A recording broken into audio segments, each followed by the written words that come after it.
Lagyan niyo lang putik sa mukha. Putik? Munting lupa eh. Munting lupa. Siguro gagawin na lang ang map ng Philippines.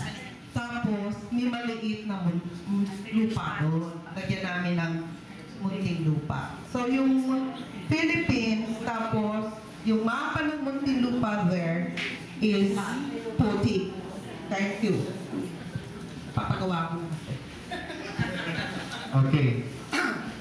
Ito po, pag sinabi pong, ako personally sa totoo lang, I've never heard yung salitang Philmon. Hindi palamon, Actually, ngayon ko lang po napansin na Philmon siya. All the while, I thought it's PLM. Hindi, because yung song namin,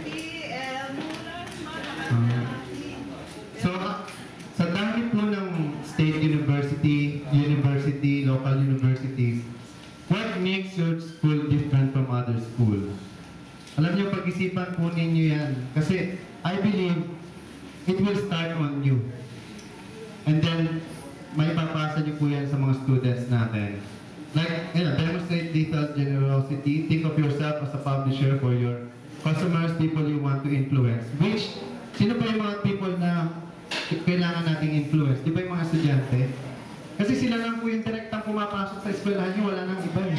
And they're the one going out then to spread it sa ibang mga tao rin na, oy pare, alam mo ba sa school namin, sige gawin natin to.